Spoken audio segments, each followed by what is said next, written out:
بسم الله الرحمن الرحيم. السلام عليكم ورحمة الله وبركاته. الحمد لله رب العالمين، والصلاة والسلام على أشرف المرسلين وعلى آله وصحبه وسلم. الحمد لله نحمده ونستعينه ونستغفره ونؤمن به ونتوكل عليه ونعوذ بالله من شرور أنفسنا ومن سيئات أعمالنا. من يهده الله فلا مضل له ومن يضلل فلا هادي له، وأشهد أن لا إله إلا الله وحده لا شريك له، وأشهد أن محمدا عبده ورسوله. கண்ணியமானவர்களே, அல்லாஹ்வுடைய அல்லாஹ்வுடைய வார்த்தைகள் நாம் எல்லாம் 19 நோன்பை நிறைவு செய்துவிட்டு 20 ஆண்டு தராவின தொகையை நிறைவு செய்துவிட்டு அல்லாஹ்வுடைய திருப்பத்திற்காக நாம் எல்லாம் அமர்ந்திருக்கிறோம். அல்லாஹ் இந்த அமர்வை ஏற்றுக்கொள்வானாக. நாம் ஓதிய கேட்ட 5 இறை வசனங்களுக்கும் எல்லாம் நிறைவான நற்கூலியை தருவானாக. நாம் பகலில் நோற்ற நோன்புகளையும் இரவு தொழுகைகளையும் நம்முடைய துவாக்களையும் வெற்றிகளையும் நம்முடைய லோபாக்களையும் எல்லாம் ஏற்றுக்கொள்வானாக. இந்த ரமலானில் நம்மிடமிருந்து ஏற்பட்ட சிறிய பெரிய அனைத்து தவறுகளையும் மறைந்து மன்னித்து அல்லாஹ் அனைத்தையும் நன்மைகளாக ஆக்கித் தருவானாக. மேலும் இருக்கின்ற அனைத்து நோன்புகளையும் உடல் ஆரோக்கியத்தோடு பரிபூர்ண சுகத்தோடு நோன்பு முடிப்பதற்கெல்லாம் நமக்கெல்லாம் அருள் செய்வானாக. இதுபோன்ற ரமலானை சந்திக்கக்கூடிய நல்ல வாய்ப்பை எல்லாம் தந்து அவனுக்கு பொருத்தமான நல்ல அமல்களை செய்யக்கூடிய நல்ல வாய்ப்புகளையும் எல்லாம் நமக்கெல்லாம் உதவுவானாக. கண்ணியமானவர்களே, எல்லாம் நல்லவர்களே, தாய்மார்களே, சகோதர சகோதரிகளே, தஜ்ஜாலுடைய அநீதங்களுக்கும் கட்டோலியங்களுக்கும் முற்றுகையை இடுவதற்காக ஒருவரை அனுப்புவார். அவர் பிறந்து விட்டாரா அல்லது இவர்தான் பிறக்க வேண்டுமா என்பதை குறித்து குர்ஆனில் தெளிவாக பேசுவார். அவர்கள்தான் ஈசா அலைஹிஸ்ஸலாம் அவர்கள். அவர்களை பற்றி தெரிந்து கொள்வதாக இருந்தால் அவர்களுடைய தாயின் தாய், அவர்களுடைய தாயின் தகப்பனார். குறிப்பாக சொல்ல போவதாக இருந்தால் ஈசா அலைஹிஸ்ஸலாம் அவர்களுடைய குடும்பத்தை பற்றி நாம் தெரிந்து கொள்ள வேண்டும். அல்லாஹ் குர்ஆனில் 3வது அத்தியாயம் ஆலு இம்ரானுடைய குடும்பம் என்பதாக அல்லாஹ் பேசுவார். அதில் மரியம் அலைஹிஸ்ஸலாம் அவர்களுடைய தாயார் ஹன்னான் ரலியல்லாஹு தஆலா, மரியம் அலைஹிஸ்ஸலாம் அவர்களுடைய தகப்பனார் இம்ரான். இவர் ஒரு இறைநேசர் மாத்திரமல்ல, பைத்துல் முகத்தஸுடைய ஒரு இமாம். மரியம் அலைஹிஸ்ஸலாம் அவர்களுடைய தாயின் வயிற்றில் கருவாக உருவான சமயத்தில் மரியம் அலைஹிஸ்ஸலாம் அவர்களுடைய தாயார் ஹன்னான் ரலியல்லாஹு தஆலா அவர்கள் பலவிதமான துஆக்கள் கேட்டார்கள். குர்ஆன் நமக்கு சொல்லக்கூடிய பாடம், கருவுற்று இருக்கக்கூடிய தாய்மார்கள் கருவுற்ற நேரத்தில்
இவர்கள் எல்லாருமே நரகத்தினுடைய உங்களுக்கு ஒரு கேடை.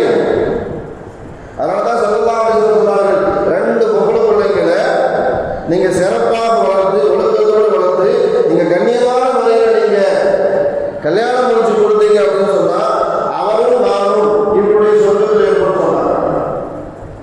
ஆம்பளை பிள்ளையும் சொல்லல ஸல்லல்லாஹு அலைஹி வஸல்லம். பொம்பளை பிள்ளையை நீங்க சரியான முறையில் வளர்த்து ஒழுக்கத்தோடு வளர்த்து சரியான மாப்பிள்ளையை தேர்ந்தெடுத்து நீங்க திருமணம் முடித்து கொடுத்தால் அவரும் நானும் சொர்க்கத்தில் 2 பேரை ஒட்டி வச்சு காட்டினாங்க. ஸல்லல்லாஹு அலைஹி வஸல்லம் அவர்கள் கூட சொர்க்கத்தில் இருக்கக்கூடிய வாய்ப்பு ஒரு மனிதனுக்கு கிடைக்குது அப்படின்னு சொன்னா எவ்வளவு பெரிய வாக்கியம். ஒரு சஹாபி மிகுதியெல்லாம் கேட்டார். ரசூலுல்லாஹ் 2 பொம்பளை பிள்ளை சொன்னாங்க. யார சொல்லுவாங்க, ஒரு பொம்பளை பிள்ளை இருந்தா பொதுவாக பொம்பளை பிள்ளைய ஒழுங்கா வளர்த்து ஒழுக்கமா வளர்த்து சரியான மாப்பிள்ளைகிட்ட நாம கரம் போட்டு கொடுத்தாலே ஸல்லல்லாஹு அலைஹி வஸல்லம் அவர்களுக்கு கூட என்ன செய்யலாம், சொர்க்கத்தில் இருக்கிறோம், ராஜாவாக இருக்கிறோம். ஆனா மரியம் அலைஹிஸ்ஸலாம் அவர்கள் கேட்கிறார்கள், யாரெல்லாம் எனக்கு ஆம்பளை பிள்ளை வேணும் அப்படின்னு கேட்கிறாங்க. எல்லாம் மாற்றி கொடுத்தான். ஆனா அவங்க சொன்ன வார்த்தை அல்லாஹ் குர்ஆன்ல பக்குவமா பயன்படுத்துவாங்க. அவங்க என்ன சொல்லியிருப்பாங்க அப்படின்னு சொன்னா, யாரெல்லாம் நான் உங்களோட ஆம்பளை பிள்ளை கேட்டேன், நான் எனக்கு பொம்பளை பிள்ளை தந்துட்டேன், ஆனா ஆம்பளை பிள்ளை மாதிரி பொம்பளை பிள்ளை இல்லை, இருந்தாலும் அதை நான் என்ன வாக்குறுதி கொடுக்கணும், அவங்க என்ன நேர்த்தி செஞ்சிருப்பாங்க அப்படின்னு சொன்னா, ஆம்பளை பிள்ளை பிறந்தா என்னுடைய கணவர் எப்படி பைத்துல் முகத்தஸுக்கு சேவை செய்து கொண்டிருக்கிறாரோ அதே மாதிரி எனக்கு ஆம்பளை பிள்ளை பிறந்தாலும் நான் அதே மாதிரி என்ன செய்வேன், இமாமாக்குவேன் அப்படின்னு சொல்லியிருப்பாங்க. நான் பொம்பளை பிள்ளை என்ன செய்ய முடியாது, பள்ளியாசத்தை கொண்டு போய் இமாமத்தை செய்ய முடியாதுங்க. இருந்தாலும் அவர்களுடைய வாக்குறுதி அவர்கள் நிறைவேற்றினார். நான் பிறக்கும் பொழுது அவங்களுக்கு செய்த துவாவெல்லாம் குர்ஆன்ல பதிவு செய்வாங்க. وَإِنِّي سَمَّيْتُكِ وَذُرِّيَّتَكِ مِنَ الشَّيْطَانِ الرَّجِيمِ. நான் இந்த பிள்ளையையும் அதற்கு பிறக்கக்கூடிய சந்ததிகளை ஷைத்தானிலிருந்து நான் பாதுகாப்பு தேடுறேன் அப்படின்னு என்ன செய்வாங்கன்னு சொன்னா அல்லாஹ்விடத்துல துஆ செய்வாங்க. அப்படின்னா எந்த அளவுக்கு அவர்கள் கண்ணியமாக இருந்திருப்பாங்க. பொதுவாக கருத்து இருக்கக்கூடிய பெண்கள் ரொம்ப கவனமாக இருக்கும். அல்லாஹ் கருவுல குழந்தை எப்படியெல்லாம் வளரும் என்பதாக எல்லாம் குர்ஆன்ல அழகா சொல்லி கேட்கிறோம். 40 நாளைக்கு இப்படி இருக்கணும், 40 நாளைக்கு அப்படி இருக்கும். கிட்டத்தட்ட 4 மாசம் 120 நாள்ல ஒரு குழந்தை முழு உருவத்தை பெற்றுவிடும். நான் முதல்ல அல்லாஹ் கருவுல பெண்களுக்கு கொடுக்கக்கூடிய முதல் உருவு காது தான். காதத்தை அல்லாஹ் குழந்தைகளுக்கு ஆண் பிள்ளையோ பெண் பிள்ளையோ எந்த குழந்தையாக இருந்தாலும் சரி காதத்தை முதல்ல படைப்பான். அதனால தான் குழந்தை பிறந்த உடனே எந்த ரியாக்ஷனும் இல்லாட்டாலும் காதலை கேட்கக்கூடிய விஷயத்தை என்ன செய்யும், உடனே அதை ரியாக்ட் பண்ணும். அதனால தான் நாம் கருவுற்று இருக்கக்கூடிய பெண்கள் நீங்க குர்ஆன் ஓதுனீங்கன்னு சொன்னா அந்த பிள்ளை பிறக்கவும் நல்ல குர்ஆன் ஓத ஆரம்பிக்கும். நீங்க டிவி பார்த்துட்டீங்கன்னு சொன்னா எந்திரிக்கும் போது ரிமோட்டோட தான் எழுந்திரிக்கும். அது ரிமோட்டை உடனே மாட்டிக்கலாம் சார். அது அவன் செய்கிற தப்பு இல்லை. குழந்தைங்க கெட்ட வார்த்தை பேசும். கெட்ட வார்த்தை பேசுறாங்க அப்படின்னு சொன்னா அவங்க கெட்ட வார்த்தை பேசல, எதை கேட்டார்களோ அதை பேசுவாங்க. அதனாலதான் குழந்தைங்க கிட்ட நிக்க சொல்ல கெட்ட வார்த்தை பேசுறது, சண்டை போடுறது, இது எல்லாமே ஆரம்பத்திலே அந்த குழந்தை எழுதிருக்கும், அந்த வார்த்தைகளை கேட்டு பழகிருக்கும். அதனாலதான் அவங்க சொல்லுவாங்க, அவங்களுடைய தாயார் சத்தம் போட்டு குர்ஆன் ஓதுவாங்க. அந்த குழந்தை என்ன செய்யணும், 4 மாசத்திலேயே அல்லாஹ் என்ன செஞ்சிருவான், குழந்தைக்கு உயிரை கொடுத்துருவோம். நான் முதல்ல படைக்கப்பட்ட காது அது என்ன செஞ்சுக்கிட்டே இருக்கும், அதை வந்து கேட்டுக்கிட்டு வயிற்றுக்குள்ள இருக்கும் பொழுதே குழந்தைகள் கேட்டுக்கிட்டே இருப்பான். நாம எந்த வார்த்தையை திக்ர் செய்யறது, துஆ செய்யறது எல்லாமே அதிகமாக செய்யும்போது அதனால தான் டாக்டர் சொல்லுவான், குழந்தை உண்டாத நேரத்தில் நல்ல வார்த்தைகள் நல்ல சாங்ஸ் கேளுங்க அப்படின்னு சொல்லுவாங்க. நல்ல பாடல் இஸ்லாமில் அதை பழக்கம் கிடையாது. நாம என்ன செய்யணும்னா நாம பேச சொல்லிய சண்டை முடிக்கிற இடத்துல குழந்தைங்க தாய்மார்கள் குழந்தையோட தாய்மார்கள் போகக்கூடாது. அதே மாதிரி நல்ல சத்தமா இருக்கக்கூடிய இடத்துல என்ன செய்யக்கூடாது, போகக்கூடாது. எந்த இடத்துல அமைதியா இருக்குமோ, எந்த இடத்துல நல்ல வார்த்தைகள் கேட்க முடியுமோ அந்த இடத்துல போய் இருக்கணும். ஆனா மரியம் அலைஹிஸ்ஸலாம் அவர்களை பெற்றுவிட்டு அவர்கள் கேட்ட துஆவை அல்லாஹ் குர்ஆன்ல பதிவு செய்வான். என்னுடைய குழந்தையும் என்னுடைய பிறக்கக்கூடிய அந்த குழந்தைக்கு பிறக்கக்கூடிய சந்ததிகளையும் நான் ஷைத்தான்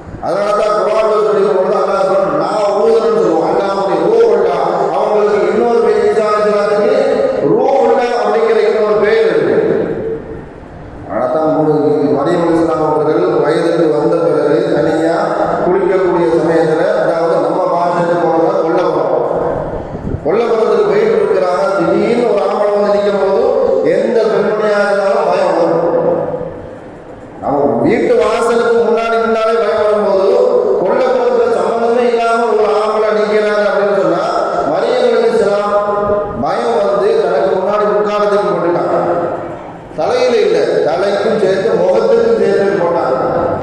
அப்போ சொன்னாங்க, நான் உங்கள்கிட்ட இருந்து அல்லாட பாதுகாப்பு கேட்கிறேன், நீ போயிருக்க அப்படிங்கிறாங்க. நான் வந்தவர் மலக்கு பேசுறாங்க. நீங்க நினைக்க பயப்படுற மாதிரி ஒன்றும் இல்லை. அல்லாஹ் அவங்களுக்கு குழந்தைய தரப்போம், அல்லாஹ் அவங்களுக்கு குழந்தைய தரப்போம்.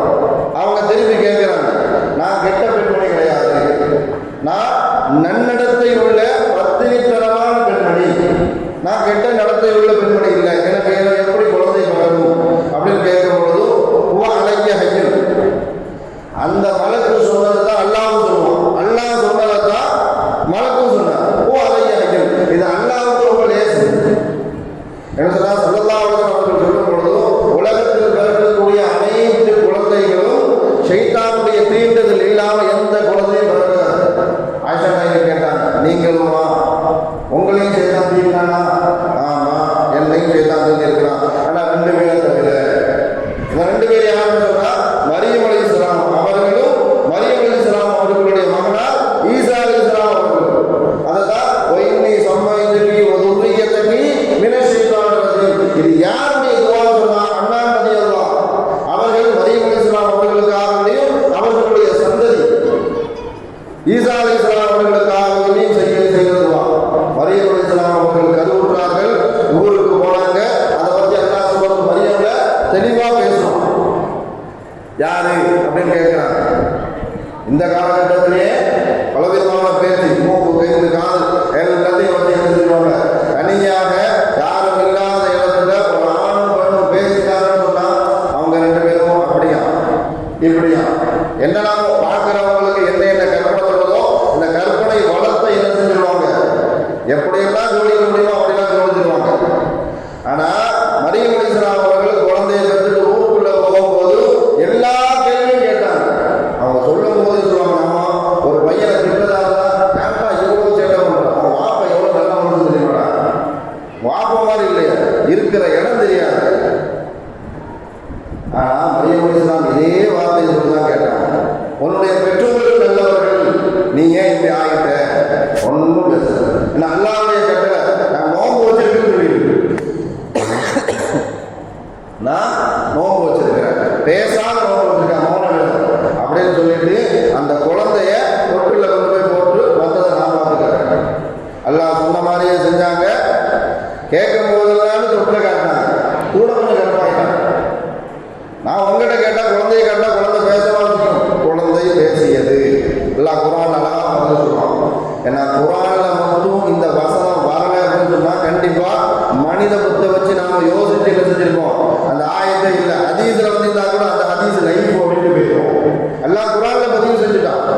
சில விஷயத்தை மேராஜ் சம்பந்தமாக, ஈசா அலைஹிஸ்ஸலாம் அவர்கள் பேசியது சம்பந்தமாக, மரியம் அலைஹிஸ்ஸலாம் அவர்களுக்கு ஆணுடைய தொடர்பே இல்லாம எந்த ஆணுமே தொடாம குழந்தை பிறந்தது எல்லாத்தையும் அல்லாஹ் தஆலா குர்ஆன்ல பதிவு செஞ்சான். ஹதீஸ் இருந்தா கூட நாம என்ன செஞ்சிருக்கோம், நாங்க தௌஹீத் நேரான பாதையை பேசுறோம், தௌஹீத பேசுறோம் அப்படின்னு சொல்றவங்களே இதெல்லாம் என் மூளைக்கு செட் ஆகல, இதெல்லாம் கண்டிப்பா மனுஷனா இருக்குதுல்ல வாய்ப்பே இல்லைன்னு சொல்லி அந்த மாதிரி ஹதீஸை எல்லாத்தையும் என்ன செஞ்சிருக்கோம், லைஃப் இதெல்லாம் செட் ஆகாது அப்படின்னு சொல்லியிருக்கோம். அல்லாஹ் முன்னாலே யோசிச்சு என்ன செஞ்சுட்டான், குர்ஆன்ல பதிவு செஞ்சுட்டான். அந்த குழந்தை முதல்ல பேசுது, கால இன்னி அப்துல்லாஹ், முதல் வார்த்தை ஈசா அலைஹிஸ்ஸலாம், நான் அல்லாஹ்வுடைய அடிமை, ஆத்தானியல் கிதாப், அல்லாஹ் எனக்கு வேதத்தை தருவான், வஜஅலனி நபியா, என்ன நபியாகவும் மாற்றுவான். எல்லாத்தையும் சொல்லிட்டு வரும்போது நான் என்ன பெற்றோர்களுக்கு நான் சேவை செய்வேன் எல்லாம் சொல்லிட்டு வந்தாங்க. அல்லாஹ் அவர்களுக்கு சொன்ன மாதிரி வேதத்தை, இஞ்சில் வேதத்தை கொடுத்தா, நபியாகவும் ரசூலாகவும் ஆக்கினா, அவர்களுக்கு மனிதர்களே செய்ய முடியாத அற்புதத்தை அவர்களுக்கு முதல்ல கொடுத்தான்.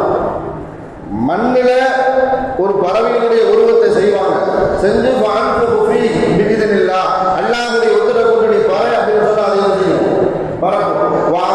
அக்குமக பிறவி குருடராக இருக்கிறவர்களையும், பிறவிலிருந்தே குஷ்டரோகியாக இருக்கக்கூடிய நோயாளிகளையும், மௌத்தானவர்களையும் அல்லாஹ்வுடைய அனுமதியை கொண்டு என்ன செய்வாங்க, அவர்கள் எழுப்புவார்கள்.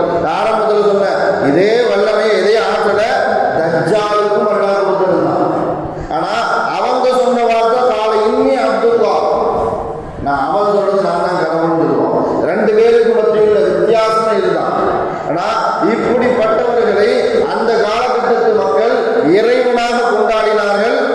சில பேர் இவர்களை கொலை செய்ய வேண்டும், கொலை செய்யக்கூடிய நோக்கத்திலேயே போனாங்க.